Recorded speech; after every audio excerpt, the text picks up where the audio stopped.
அதே மாதிரி தான் இருக்கும். ராஜ பரம்பரை எப்படி நடப்பாங்களோ அது மாதிரி தான் நான். தமிழண்ணா என்னோட அண்ணனை பாத்தீங்களா?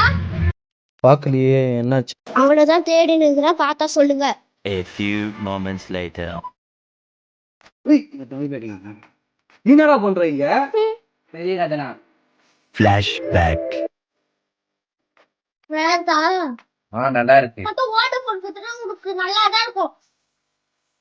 ஃபோன் பண்ணா சுவிட்ச் ஆஃப் பண்ணினே இருக்குது ஃபோனு. நீ தான் வாங்கி கொடுத்த போன்ல சுவிட்ச் ஆஃப் ஆகிட்டே இருக்கு. போட்டோ எப்படி இது பேசுறீங்க? உன்னோட போன்ல மட்டும் அழகா வருது, என்னோட போன்ல அனிமல் மாதிரி வருது. என்னடா போன் வாங்கி கொடுத்த, சார்ஜ் போட்டாலும் நிக்க மாட்டேங்குது, மழையில யூஸ் பண்ண முடிய மாட்டேங்குது, கேமராவும் சரியா இருக்க மாட்டேங்குது. நீ மட்டும் நாளைக்கு எனக்கு புது போன் வாங்கி தரல, அவள் தான் நீ. End of flashback.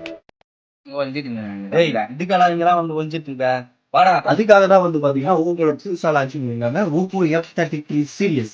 இது பாத்தீங்கன்னா 7000 mAh பேட்டரி. அதை சார்ஜ் பண்ணுறதுக்கு வந்து பாத்தீங்கன்னா 80 வாட்ஸ் கொடுத்துருக்காங்க. Front 50 mega pixel ultra wide clear camera கொடுத்துருக்காங்க.